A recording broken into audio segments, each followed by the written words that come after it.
All right, what's going on? Hey, Pork Chop, how you doing?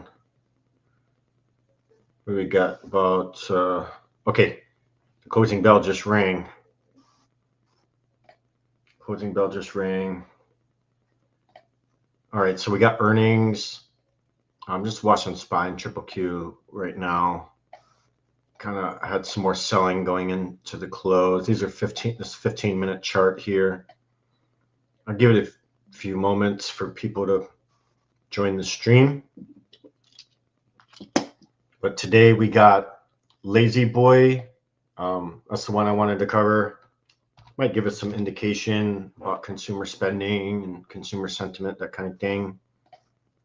Obviously, Lazy Boy's kind of a retailer, furniture. Let me go to chart view on here and put in Lazy Boy. Household goods, of course, it's the industry that they're in. Then Powell was the other one. This is, for those that don't know, they're in machinery, tools, heavy vehicles, trains, and ships.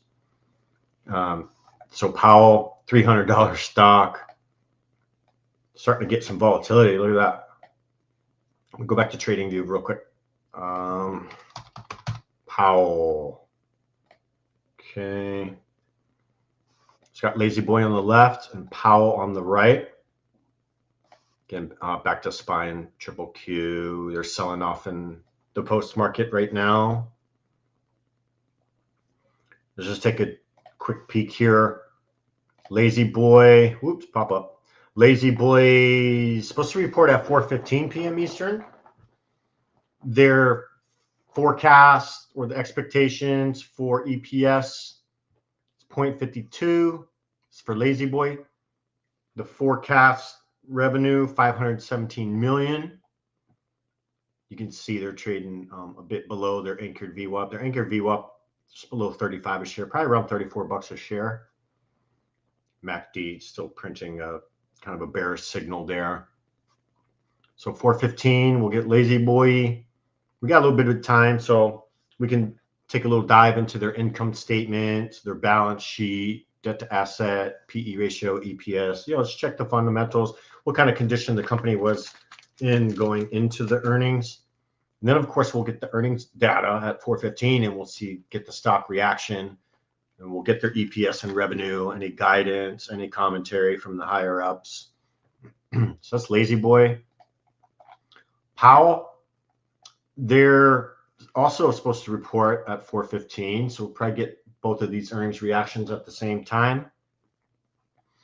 Their forecast EPS $3.76, forecast revenue $292.8 million. They were trading just above their anchored VWAP. They were at 400 bucks not too long ago. Now they're down here in the low 300s. Anchored VWAP just above 300 bucks a share.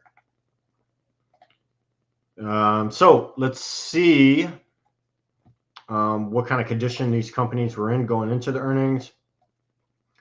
Look at Powell's got some volatile candles printing right now. It's a 5-minute candle.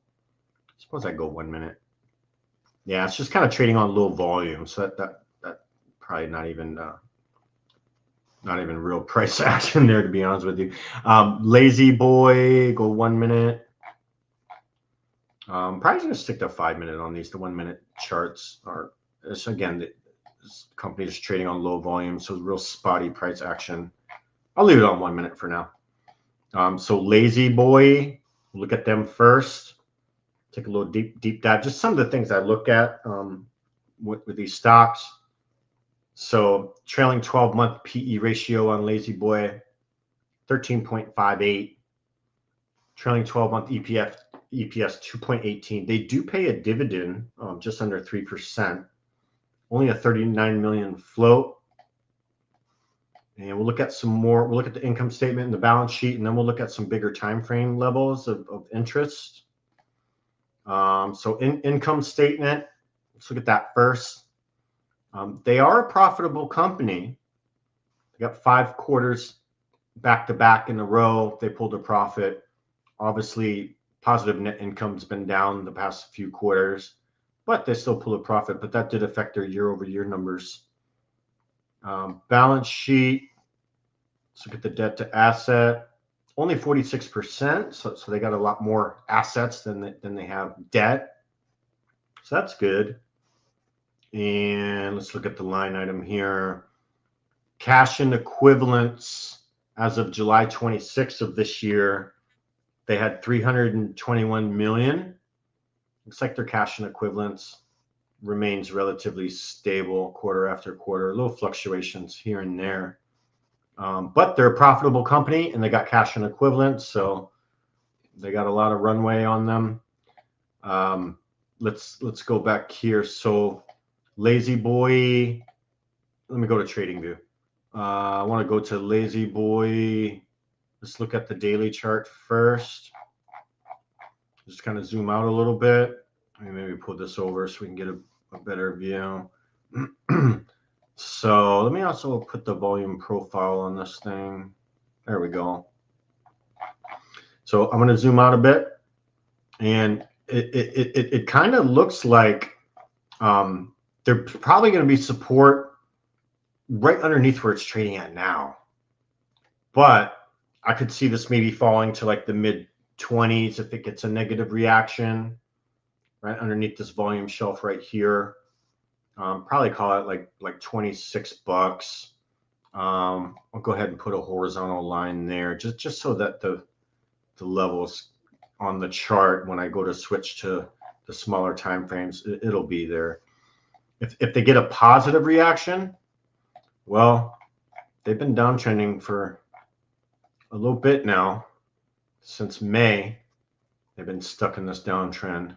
This is for Lazy Boy. So we just kind of look at some horizontal levels. If they get a positive reaction, first level will probably be 35 bucks. Let's keep it nice and clean levels here. 35, and then probably around 40, to be honest with you. You see a ton of volume came in here around 38, so it's like high 30s, but I'm gonna call that 40 bucks. So easy levels. On the downside, support level number 1 on the bigger time frame. If they get a negative reaction, I'm gonna put that right in the mid 20s, like 25, 26 bucks. If they get a positive reaction, I'll be looking for a level of interest on top of the price around 35. That would be R1, R2, 40 bucks. Easy peasy. Let's see what happens. They should be reporting the data soon. About another 8 more minutes. Someone asked me the other day, what EMAs do I use? I like the 9 and the 21. It's really solid for crossover signals, and the EMAs just react a little quicker to the price than the regular moving averages do. So I like the EMAs. Of course, I keep my eye on the 50 and the 200 simple moving average on the bigger time frames. But as far as like trend, maybe shorter term view trend, 9 and 21 EMA is pretty solid. You can see it's kind of been used as resistance since the stock's been in a downtrend since May. It's gotten over the EMAs a few times, but kind of short-lived. It didn't even last a week above there, and it just fell right back down. Looks like this time it was because of earnings. They were above it, and then they had earnings and it gapped down. But, so let's see how they're going to react to their earnings. That's for Lazy Boy, and they report at 4:15 p.m. Eastern. We'll go back intraday on Lazy Boy since we got our bigger time frame levels already plotted out. And this is the 1 minute chart here. Zoom in a little bit more. So now let's look at Powell. See what kind of condition this company was in going into their earnings here today. So again, it's a big stock, $300 stock. They're obviously doing something right if they're trading way up here. Let's look at some key statistics. This is for Powell on the right. I'll pull the daily chart up while we're looking at this. So let me pull this back up. There we go.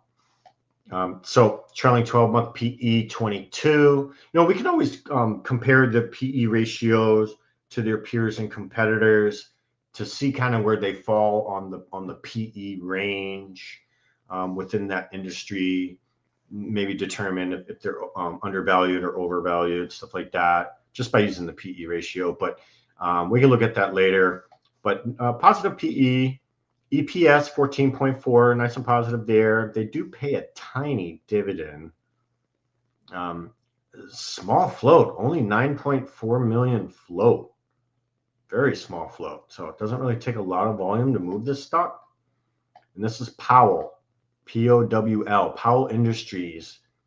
They're basically manufacturers and services custom engineered equipment and systems that distributes, controls, and monitors the flow of electrical energy and provides protection to motors, transformers, and other electrically powered equipment. So let's go back here and go to the income statement. Let's take a quick look here. Yeah, they're positive net income, 5 quarters back to back. Year over year numbers look good. Nice and green across the board there. It's 4:10 p.m. Eastern, so we got about 5 more minutes. Just a quick peek at the balance sheet. Debt to asset, only 42% and has been trending down. So that's good. We want debt to asset percentage to be as low as possible. Anything over 100% means they're over leveraged. Basically, they have more debt than asset if their debt to assets over 100%. So anything below 100 is usually okay with me. Of course, the lower debt to asset, the better. And let's look at the line items here. Almost $500 million in cash and equivalents as of June 30th when they reported there. And property, plant, and equipment, 110 million. That's kind of more like hard assets there. But yeah, very strong company, strong cash and equivalent position, nice and positive EPS, nice and positive PE ratio. They is this the one that they pay a small dividend? Yeah, they pay like a super tiny dividend, 26 cents a share on a $300 stock. So it's not much at all. I suppose it's something, but almost makes you think that maybe they should just reinvest that back into the company to make the company stronger. But, again, trading in the 300s, its company's obviously doing very well. They were in the $400 range towards the end of last month. They've kind of been downtrending ever since, but obviously they might have just been caught in the overall price action with the indexes, right? So maybe it's not even any fault of Powell. So we'll see. It's 4:12 p.m. We should get the data on both of these companies here in a few minutes. As far as resist, or if it gets a negative reaction, I'm going to be looking at the mental level of $300 a share. We go back to TradingView on that. Just plot those lines out. 300 a share, nice mental level that we could use as a level of interest. If they get a negative reaction, I'd be looking right around 300. Support level number 2, probably around 280 where it bounced back here. So easy levels to the downside. On the bigger time frames, these are not smaller time frame levels. These are bigger time frames that you could add more weight to compared to smaller time frames. But S1, support 1, 300, S2, 280. If they get a positive reaction, I'll probably be looking at these EMAs. The 9 and the 21, they're pretty close. Puts it in the 340s. So resistance 1, probably around 340. And resistance 2, probably up where these candles printed with the bigger lower wicks here. So probably 360. These are easy $20 levels in $20 increments, if you will. So price is down here in the 320s. Resistance on the bigger time frame, 340, 360. Support on the bigger time frame, 300 and 280. That's what I'm looking at on this, folks. So let's go back intraday. I'll go back to Webull just for a second. Go 1 minute chart on these. 1 minute chart on this. All right, it's 4:14 p.m. Eastern, so we should get the data any minute now. Time is it? Yeah, probably about 30 seconds. We should get the reactions. Let me go to my other screen here, and then at the end of the stream, I want to go over a hedge trade I put in place today. I used SPY for the hedge. And very interesting trade to be able to make some money if there's any more downside on SPY.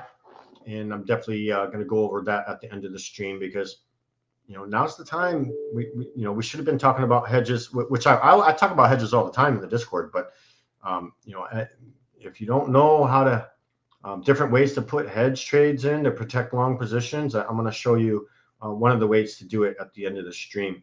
But wow, look at Powell. Came up to 350 to the penny. So we are getting a reaction here on Powell. Still nothing on Lazy Boy. We'll have to wait and see what's up with that. But Powell is getting a reaction. Had an initial positive reaction, then it came all the way back down. Nonetheless, it's close to regular session at $321.66 a share. So it is at 331 and some change right now. Okay, 335. Oh, look at Lazy Boy. Initial reaction. Let's got to kind of let this marinate a little bit. See if this ends up being the real move or not. Okay, so let me go to Powell on my other screen and see if we got the data, EPS, revenue, any guidance, stuff like that. I'm gonna check Lazy Boy as well. Matter of fact, maybe I'll do Lazy Boy first. Let me see. Lazy Boy kind of reacted a little delayed than Powell did, but that's okay. Let's see here. I might just go to their investor relations page to get everything. Get it straight from the horse's mouth. Give me 1 second here. Let me go over to Powell. And then I'm also going to find out when their earnings web call is and how to get there, because I know people are wanting to know that. Okay, so I'm still not seeing any data on either one of these.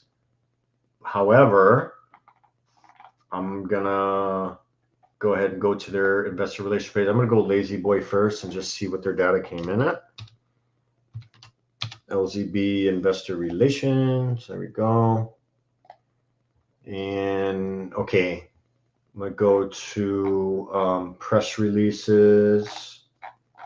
Give me 1 second. Recent news right here. Okay, so this is for Lazy Boy. I'm going to put this link in the chat. I'll put it in Discord as well if anyone's interested in that. This is how you're going to get to the earnings web call. We're going to find out when that is. I'll put it in the chat over here on YouTube. Put that on the bottom of my screen.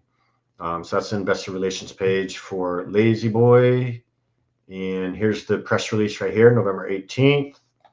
We click on that and see what we got. Now, also, if you go to that link and you want to take a much deeper dive into Lazy Boy, then they have a PDF document you can download right here, and it's only 8 pages long, so not too long at all. And you can take a deeper dive, but I'm just going to go off the press release and kind of get the summary here. So they delivered sales of $522 million. That's up slightly from the prior year period. And also just to double check Lazy Boy. So their revenue forecast was $517 million. So they did beat the revenue. All right. So they beat revenue, which is really good. Now, this is basically a household retailer, if you will. So revenue is very important for this company. They did beat revenue. All right. And a little side note here, retail segment written sales increased by 4%. So we got a little growth there. Same store sales trends improved sequentially. They opened 5 new company-owned stores, and they closed 3, which would put them up in the positive for new stores by 2. Those are company-owned stores. And they opened 15 new stores the last 12 months and closed 5. So yeah, they are closing some stores, but they're opening more stores than they're closing. So the stores they're closing are probably just underperforming stores at not necessarily the best location, and it just kind of makes sense for them to close them down and open up a new store in a better location, if you will. Drive-by traffic's probably huge, kind of like rooms to go type deal, right? EPS came in at 70, and the forecast for the EPS was 0.52. So they beat sales revenue. They beat EPS. So double beat by Lazy Boy. They also increased their quarterly dividend by 10%. So that's the 5th consecutive year of double-digit increases on the dividend. So that's nice that they're, giving some of the profits back to shareholders in the form of dividends. They've been doing that on a quarterly basis. And over the past 5 years, they've increased the dividend by double-digit. So that's good. And they are having a positive reaction. Not really a huge move, but they closed the regular session at $29.59 per share. They're trading in after hours at 31.41 right now. They are up a little over 6% in after hours. So it's looking good for the Lazy Boy Bulls, even though it's not like some crazy bullish, they're catching a bid, like huge reaction. It's still a positive reaction. They're up over 6%. So the Bulls should be pretty happy about that. So let me just keep going through Lazy Boy, and then we're going to go over Powell. And then I should have enough time to go over that hedge trade that I opened up and alerted to the Discord today, that I'm sure people are going to be interested in that, since, SPY's technically below my EMAs on the daily chart, kind of signaling it could possibly start downtrending if it doesn't bounce soon. So it's a good time to put in a hedge to be able to make money on the downside, instead of just sitting there doing nothing about it. All right, so additional strategic initiatives by Lazy Boy. They completed 15 store acquisition in Southeast U.S. region, adding an estimated 80 million annual retail sales. Announced planned exit of non-core business, which is Kincaid and American Drew Case and Kincaid Upholstery. Announced proposed closure of UK manufacturing facility. Strategically realigned leadership and corporate staffing to focus on core businesses. And, the earnings look good all across the board from what I'm seeing. They beat EPS, they beat revenue, and they increased their dividend payout by 10%. So investors are liking the data, and which is why it's up almost 6%. It's kind of fluctuating between 5.6 and a little over 6 because the post market's open right now and trading. But nonetheless, positive reaction. It's looking like a congrats to the Lazy Boy Bulls. Now, let's find out when their earnings web call is. And it's probably going to be here under news and, well, maybe conference calls right here. So let me click on that. All right. Yeah, so I got the data for the conference call. Their conference call isn't until tomorrow morning, which is I guess sometimes they do that. More times than not, they'll usually release the data, and then they'll do the earnings web call like 30 minutes or an hour later and talk more about the guidance and kind of catch it while investors are fresh on the data. But in this situation, Lazy Boy is reporting tomorrow morning at 8:30. So not going to be able to get the info from the earnings web call until tomorrow morning. So for the Lazy Boy investors and traders out there, you're just going to have to wait until tomorrow morning for that, which means maybe there could be a secondary move tomorrow morning. So if this holds up quite well for the remainder of post market, and then of course we got pre-market data that starts at 4 a.m. Eastern, about 12 hours from now. But their earnings web call is at 8:30 in the morning Eastern tomorrow. Okay. And then that link on the bottom of my screen, that's how you're going to get there. So if you want to bookmark that, that'll take you there. And we're going to go over Powell next, and then we're going to go over that hedge trade. I did use a spread for my hedge, and I used a debit spread, which is yielding a triple-digit return if I end up needing to use the hedge. So I'll show everyone that. I did alert that to the Discord in real time this afternoon during my spread trading stream that I do live with everybody. But let me post this data for Lazy Boy and the revenue and the EPS. Let me post this on the bottom of my screen. There we go. Just make sure it comes out. Okay, yeah, that looks fine. And let me check out a few other things. Guidance. Okay, they did increase the guidance a little bit. So they reported a top end of the range of the guidance of 545 million. The estimate was only 533 million. So they raised the top end of their guidance range above the estimate. So that also has a lot to do with the positive reaction as well. So they beat this is Lazy Boy. They beat EPS forecast. They beat revenue forecast. They increased the dividend by 10%, and they increased guidance a little bit. All right. So yeah, that's good. And again, the earnings web call isn't until tomorrow morning. So it looks like we got all the data that we need for now on Lazy Boy. Looking like a grats to the Lazy Boy Bulls. So now let's go over to Powell. Powell is getting a positive reaction. They closed the regular session at $321.66, up 1.2% on the day, which is pretty cool because obviously the markets were downtrending today. They did rebound towards the end of the day. Here's SPY and QQQ here. So kind of downtrended the first half of the day. Then they started making higher lows and higher highs, kind of reversing. But then they sold off into close. So, you know, S&P closed negative 0.83%. The NASDAQ closed negative 1.2%.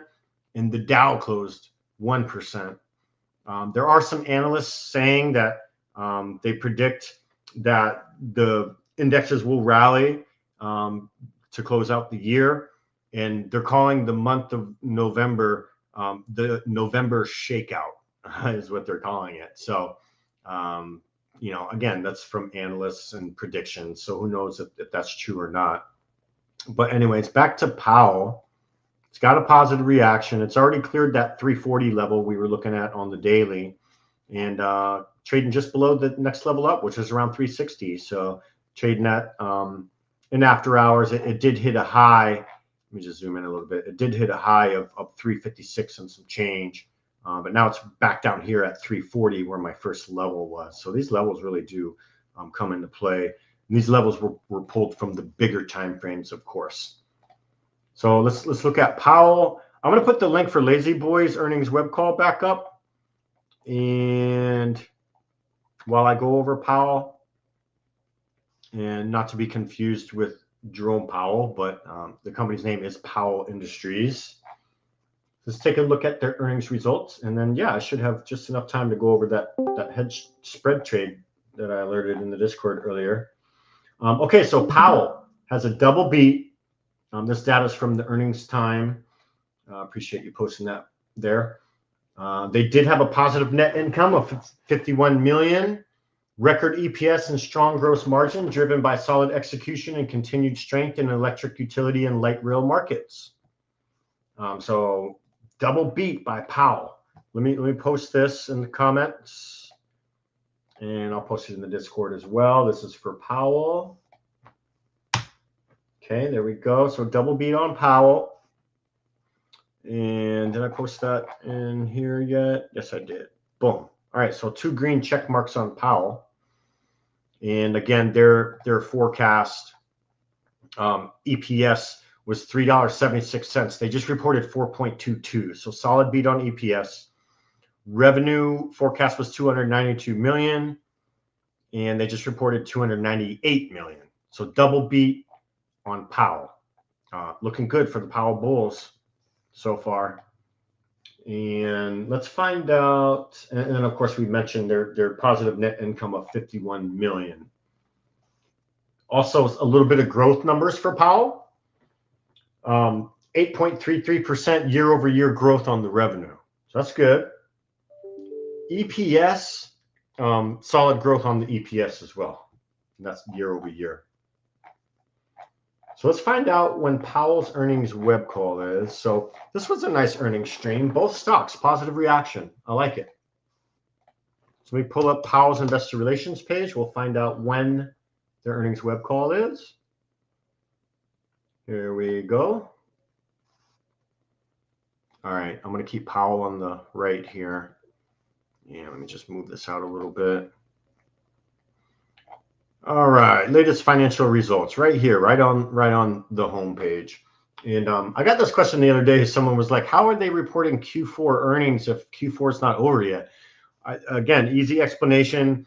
A lot of companies don't always start their fiscal year on January 1st. So that's why you see kind of discrepancies like that. Technically, they are reporting Q4 based on what their fiscal year is for their accounting and stuff like that.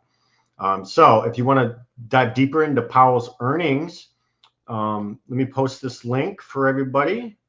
Post this in the comments. Hopefully I'm saving some people some time from trying to find this information. So I'll put that link on the bottom of my screen. That's how you get to Powell's earnings web call. Post it over here in the Discord as well. And we'll find out. And also, once you go to that link, if you let's just click on the press release here. And let's just look at some key highlights. So revenues of 298 million increased by 8%. That's year-over-year increase. Gross profit of 94 million or 31.4% of revenue. That's 16% increase. Now that's gross profit. Net income was 51 million, which is still an increase of 12%. New orders total 271 million, increase of 1%. They got a backlog of September 30th totaling 1.4 billion. So that's deals that still need to be done, but are basically under contract. Cash and short-term investments of September 30th, 476 million. We were looking at that earlier on the balance sheet. So they've increased their cash and equivalents position by like $40 million since June. So that's pretty solid. Let me go back here. Okay, this is Lazy Boy. We don't need that anymore. And here's back to Powell. Okay, so revenues totaled 1.1. This is full year highlights. Since they just reported Q4, they got the full year numbers here. 1.1 billion, increase of 9%. Gross profit 324 million, 29.4% of revenue. So that's solid margin there. Increased by 19%. Net income for the year 181 million, and that's an increase of 21%. So solid results by Powell. They're coming back down a little bit right now. Nonetheless, they're still up just under 3%, so still green. Let's find out when their earnings web call is, and then I'll go over that spread trade that I used as a hedge. It was, put debit spread is what I did. Got almost 400 people tuning in. Welcome, everybody. My name is TheSwingingBull with PB Alerts. That's my Discord name. My real name is Benjamin. Most people call me Ben. But let's find out when their earnings web call is. Right here, events and webcasts. Same thing with this company, Powell. They're not doing their earnings web call until tomorrow morning. All right, so this is for Powell. So the earnings conference call for both of these companies, neither one of them are doing it tonight. It's both going to be tomorrow. Let me just type this in the notes here. Powell earnings web call. That's fine. And I'll post this. Copy and paste. Okay, so it's tomorrow, November 19th at 11 a.m. Eastern. Nikki on Discord says she's going to reach out, and that's funny. All right, so we got all the info that we were looking for. Both companies double beat. Powell's kind of pulling back a little bit, but again, they're kind of trading on low volume, so kind of sloppy price action. But they've retraced 100% of that initial positive move. So there is a little bit of selling going on that right now. Again, the level on the bigger time frame for Powell to watch out for support, $300. Good, solid mental level there. Lazy Boy still holding its positive move, up 5.6%. So good deal on Lazy Boy. Powell had good earnings, so I'm not quite sure why they retraced 100% of this positive move. But I think, you know, I don't really foresee much downside on this. But again, if there is, I'd be looking at $300 for a bounce. Okay, so with the earnings out the way, let me go over that hedge trade I entered today. We'll just go back to SPY real quick. Obviously, let's look at the daily chart. You can see, okay, I used the 9 and the 21 EMA, usually a good indication of a trend. So obviously when we got out of that market correction in April, just off to the races, and the price just rode these EMAs like clockwork, leading up to recent. But now the price is below the EMA, so that's a little concerning. We definitely don't want, you know, for the bulls, we don't want a repeat of what happened from February to April. You know, SPY was trading in this 600, above 600, and then it corrected all the way down to 480. It's a 120-point move on SPY. So there's your 20% market correction right there that happened earlier this year. That's what's concerning me with the price action that's been happening lately. Of last Friday, we had a green candle. Wasn't quite sure if the price was going to pop back up above the EMAs like it's done in the past. Back here on October 10th, when SPY had this monster 20-point candle in one trading day, that was a little concerning.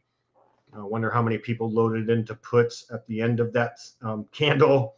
And then, you know, market makers had other ideas and decided to rally the market again. So my point is yeah, nasty looking 20-point candle back here in October, but the market's recovered quickly.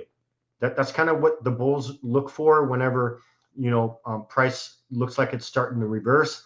We're looking for quick recovery, you know, kind of like a buy the dip scenario. And we've been in a buy the dip scenario since April, haven't we? I know people in our Discord have made tons of money this year just buying the dip all year. Okay. Now is you know, we don't really know if we're in a buy the dip scenario right now, do we? Price isn't recovering quickly like it's done in the past. Actually printing a red candle today. So I decided, you know, if SPY loses 650, there's a good chance the market's going to go into some sort of correction. You know, is it going to be, you know, a 5% correction, a 10% correction? Is it going to be a 20% correction like we had from February to April of this year? We don't know. You know, no one knows. But be prepared. I usually just go, you know, 5, 10, 15, 20 and kind of set my levels up like that. Usually they correct around those percentage levels. But, you know, with the price action that's been going on yesterday and today, that's 2 red candles in a row, not really seeing signs of it recovering quickly yet. That's not to say that it can't recover quickly. Maybe it does this week, you know, later this week. But I'm not just going to sit on the sidelines because I'm currently long on 4 different positions. And I want to be able to protect those positions if there is any more downside on SPY. So what I did today, I'll just show you on option strat, the trade setup here. So what I did was option strat calls it a bear put spread. That's kind of the slang term, I guess, to help people remember, you know, which direction it is. But the technical term is a vertical put debit spread. That is what I entered today. Okay. And I basically put the spread at the time I opened the trade. SPY was around 662. So I put the debit spread just outside of the money, right below the price of SPY, because I wanted to ensure that if there was any further downside on SPY below 662, which is where SPY was at when I opened this, I want to make sure I can make some money, you know, and it'll help offset some of the drawdown I'm seeing on my long positions. And that's the whole point of a hedge, is to help that. This particular trade, this is, again, for those who don't trade a lot of spreads or maybe don't know a lot about spreads, this is a $1 wide spread, so it's worth $100. All right, I usually open a handful of these, but I'm just going to talk about the math behind one lot size spread trade here. So it's $1 wide, so it's the 661 put and the 660 put. You do need a margin account to trade spreads, and I do open these on the same trade ticket. I wouldn't recommend scaling into these you need to be pretty experienced with spread trading to be able to leg in and out of these. Not financial advice, but me personally, it's just easier to enter both legs at the same time and exit both legs at the same time. It's just better because you know the true value of the spread, and you don't have to, like, if you leg into it, then you got to worry about the second leg changing value after you've already entered the first leg, and vice versa if you try and leg out of it, which means closing out the short leg, because of course you need the short leg. But you basically need the long leg to cover the short leg. So, depending on your account size, when you go to close these out, your broker will probably only let you close the short leg out before the long leg, because the long leg needs to sit there to cover basically the margin on the short leg. So that's why when you go to close these out, most brokers will only let you close the short leg first, and then you can close the long leg after. But again, I usually just enter these and exit these in one shot, because you can find yourself in trouble, especially when you go to exit the trade. If you go to buy back the short leg, and then the long leg could actually go against you after you close out the short leg, and you can lose more money than you planned on, than what your max loss would have been. So it can be a little dangerous trying to finagle these spread trades one leg at a time. So not financial advice, but just over the years, the best way to do this is just enter both legs on one trade ticket, and you exit both legs on one trade ticket. All right. So this was a $1 wide spread, just for one spread. You can see here the debit is $35. That was the cost to enter this. All right. Let me take this down there. So it cost $35 to enter it. Now we already know a $1 wide spread is worth $100, right?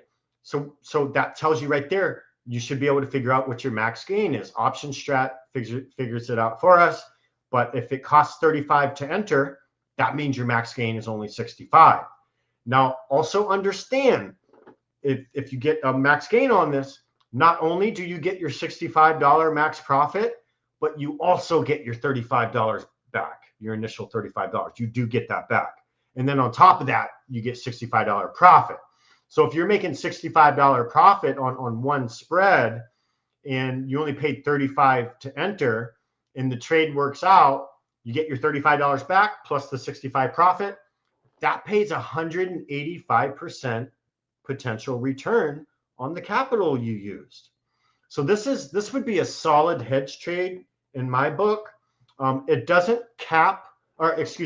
it doesn't protect the entire downside, but it allows you to hedge some of the downside. Obviously, to hedge your entire downside, you'd have to just buy a naked put option. But the reason why I do this spread is because look at what these individual options were going for. Here, I'll pull SPY up here on the right. And if you look at the cost of these, and I did use December 5th expiration, that's 17 days. So now I have a downside hedge trade in place with 17 days of time on it. And what I was doing when the market corrected 20% from February to April this year, I was rinsing and repeating these every 2 weeks. All right. And I hit the ground running when I was doing it back then. I won my first hedge trade, ended up being a profitable trade. So what did I do then? Well, now I took the profit from that initial winner and used that to pay for my next hedge trade. So after you get the first winner under your belt on the hedge side, now you're not using your own money anymore. You're using house money to pay for your hedge trades, which is a great thing. All right. But look at the price of these options that were at the money. If you wanted to hedge the entire downside, you'd have to pay over $1,000. The 660 put is going for $1,100. 659 put is going for like $1,080, around there. And not everyone wants to fork out all that money. And then, of course, with the naked option, now you're fighting theta decay and all kinds of stuff. With the spread trade, we don't care about theta. All we care about is the underlying price being on the correct side of our spread at expiration for this to be a winner. So I could care less about theta when we trade spreads. And that's why I trade spreads all the time. And more specifically with credit spreads. Theta decay is actually our best friend when we're trading credit spreads. Because when we're trading credit spreads, we're collecting credit on the onset of the trade. We actually want those contracts to go to zero. We want the theta decay to eat those alive, because that way we capture 100% of the credit we received when we open the trade. Now that's for credit spreads. And I know this can kind of get a little confusing with, put credit spread, put debit spread, call credit spread, call debit spread. There's like 4 different types of spreads. And but don't worry, that's what I do in the Discord is I teach everyone how to do spreads.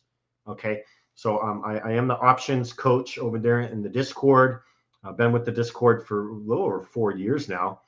Been trading for 10 years, and my bread and butter is writing contracts, and also sprinkle in a lot of spread trading. All right. So this particular spread trade here, instead of forking out, $1,000 for a naked put option, now I can participate in these strikes and only need a fraction of the money. Look, $35 is all you need to trade the 661 put and the 660 put. That's why I trade spreads, because I don't want to fork out all this money on naked options. And there's a little trade-off. Like I said, it's not going to protect your full downside, but you will be able to make money if there is any downside.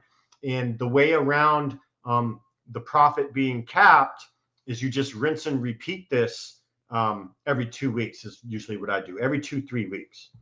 David on YouTube, why is Powell Industries down? I was looking at that also. To be honest with you, it's just kind of trading it was trading on low volume. But yeah, it had a nice positive reaction, and then it retraced all the way back down. The data I was seeing was positive, but let me see if I can see anything else. I mean, sometimes that's just the way it goes. Let me see. Yeah, I mean, Powell had a double beat. They beat EPS, they beat revenue, positive net income, record EPS, and strong gross margin, driven by solid execution and continued strength in electric utility and light rail markets. We went over that earlier. Wasn't really seeing many red flags unless they messed with the guidance a little bit. But again, it's trading on very, very low volume, only 278,000 volume. So who knows? Maybe this selling will be short-lived. It's actually selling coming in right now as I'm talking. But yeah, I'm not really seeing, any red things popping off the page. So it's just probably price action and liquidity grabs going on right now. But if I do find any red flags, I'll definitely keep you posted. There are a few negative things. For instance, commercial, the market performance on the commercial side was down 9% year over year. That could be looked at negatively. Oil and gas was down 10% year over year, and petrochemical was down 25% year over year. So those are some line items that are kind of popping off the page, kind of little red flaggish there. So that's probably has a bit to do with why they just retraced that positive move. But those are just a few line items. Everything else looked solid outside of those few sectors of their company, those few divisions of their company that was down year over year. Everything else was green across the board. So I do think that any selling would probably be short-lived. They're just having some issues with a couple of smaller divisions in their company with the market performance, and the year-over-year numbers is what is being looked on negatively right now. So hopefully maybe that little bit of info helped a little bit there, David on YouTube. Appreciate the engagement too, brother. So anyways, back to this hedge trade.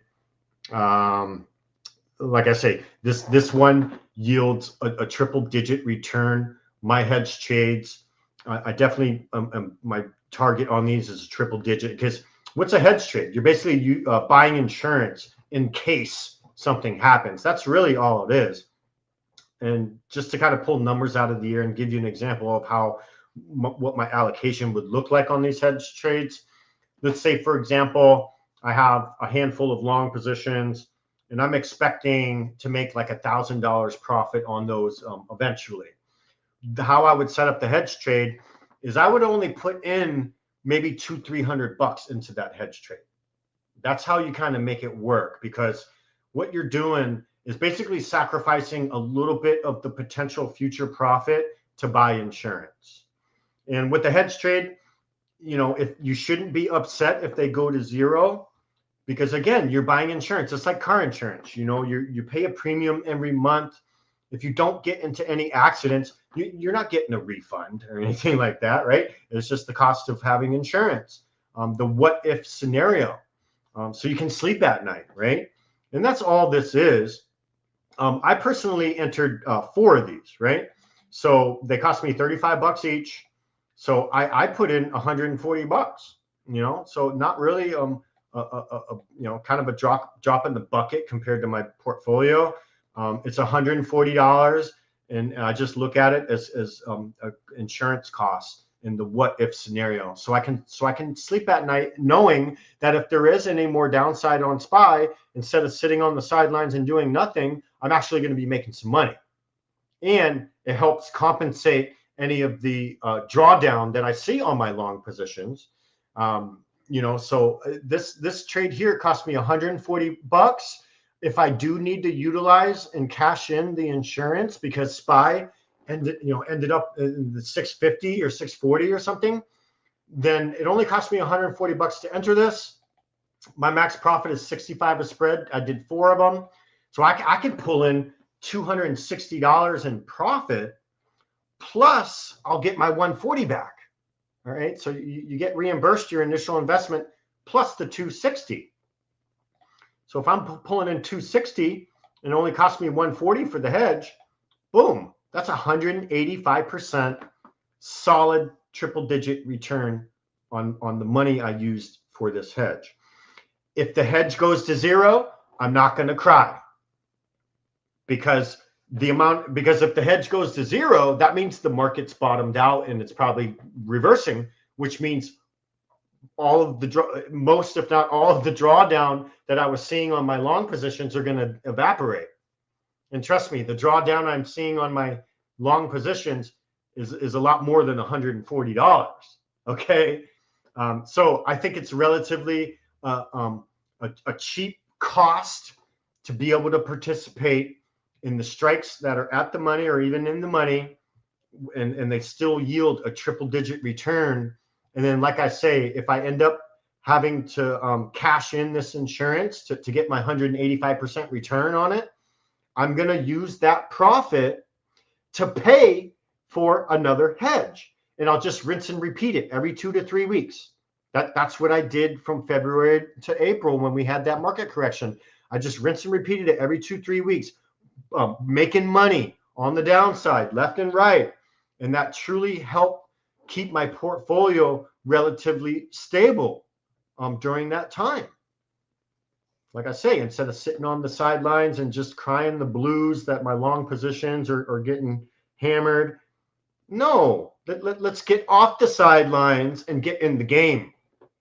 And, you know, of course, so this was a SPY put debit spread that I did today. Pays 185% potential return if I even need to utilize it. Another thing you can do, if you currently own stock, and maybe it's a profitable position, the markets are looking a little shaky, you don't know if we're going to enter a downtrend on the bigger time frames, and you want to protect that position, what you can do, assuming you have 100 shares of the stock, is you can deploy a collar trade. I know everyone's heard of JP Morgan's famous quarterly collar trade. They adjust every quarter. But you don't have to be big money institution hedge funds to do a collar trade. All right, all you need is 100 shares of the company, and of course they need an option chain. But the way to set that up, for example, I suppose I'll use SPY. I know these are expensive, but if I had 100 shares of SPY, but this goes for any company, no matter the price of the stock. What you would do to protect your position, especially if you had profit on the position, is you would sell a covered call.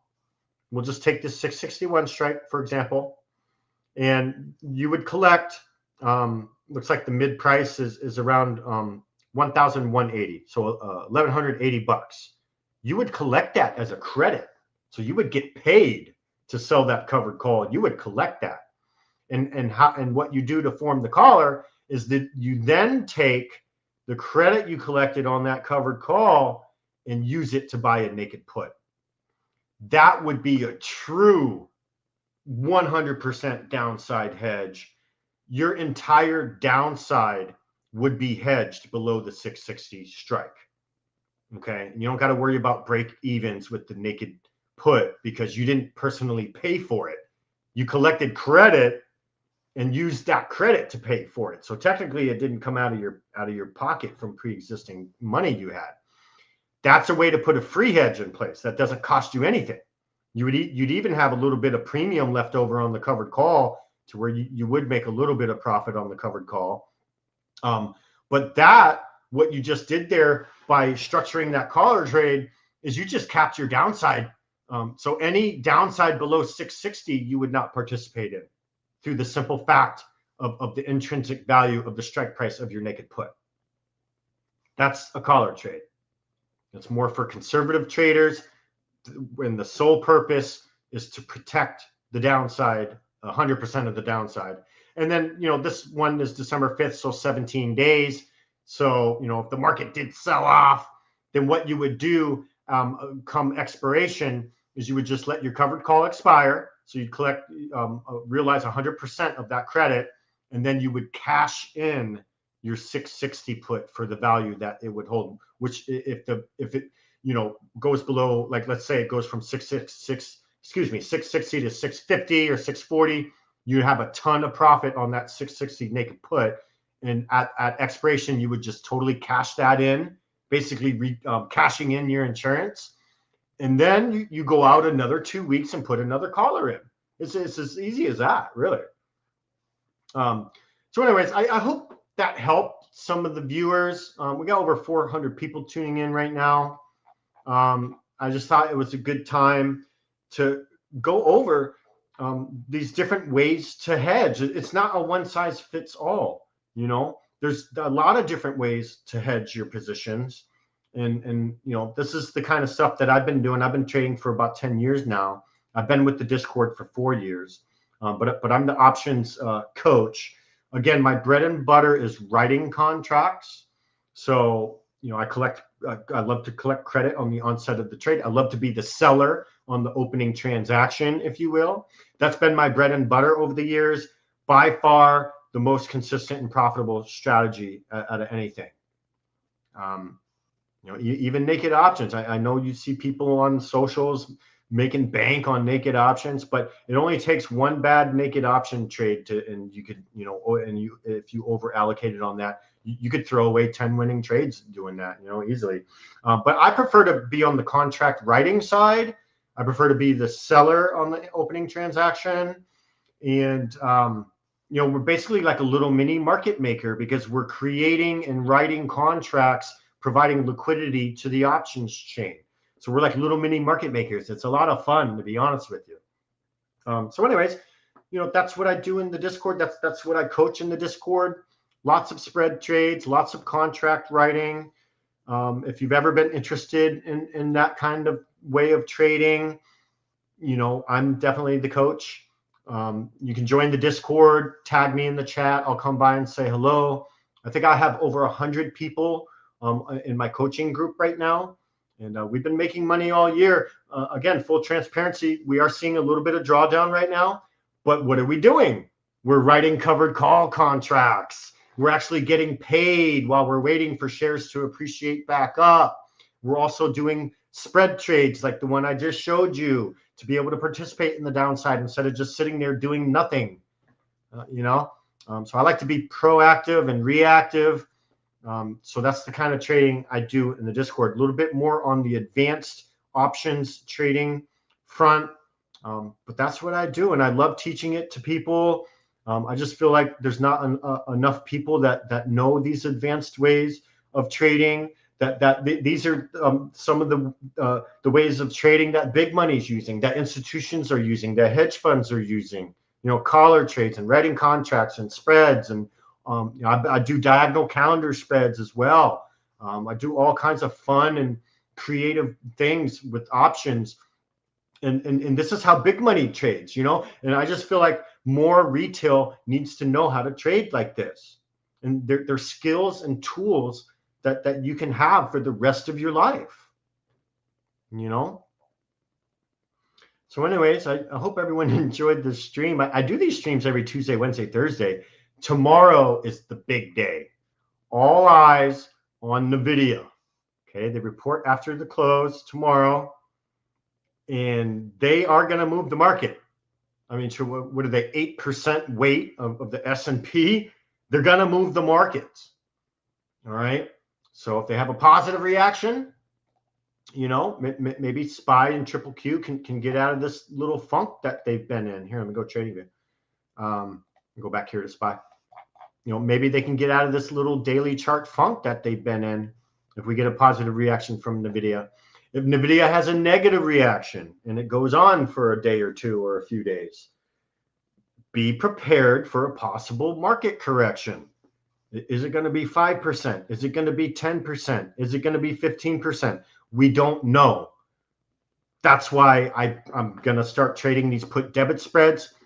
And if we are going to go into some sort of 5, 10, 15% correction, I'm going to be rinsing and repeating these debit spreads every 2 weeks, pulling in money while we're waiting for the market to bottom out and head back the other way. And then once that happens, all the drawdown on your long position goes away, and then all the money we made on those hedge trades, just pure profit added to P&L on the portfolio once market bottoms out and turns around, and your longs drawdown on your longs go away. So, but anyways, yeah, again, Swinging Bull with PB Alerts. I do these streams every Tuesday, Wednesday, Thursday. I have a lot of fun. I try not to make it like a sales stream where I'm trying to sell you something. Of course, we do have a Discord with you could get a premium subscription and get a tons of attention and one-on-one streams and live streams. We do live trading every day, all that. But we also have a free section. It doesn't cost money. So I always like pointing that out because I know everyone loves free stuff. Tons of education in the free section. There is live trading a few times a week in the free section. So if you're looking for a new home, check the links in the description. And if you do end up joining, tag me in the chat. I'll come by and say hello. Maybe we can talk for a little bit. Maybe there's something I can help you out with right away. You know, you never know. But yeah, other than that, my name's The Swinging Bull with PB Alerts. Hope everyone enjoyed the stream. And until next time, I hope everyone has a great night. And I'll see everyone in the very next video. Cheers.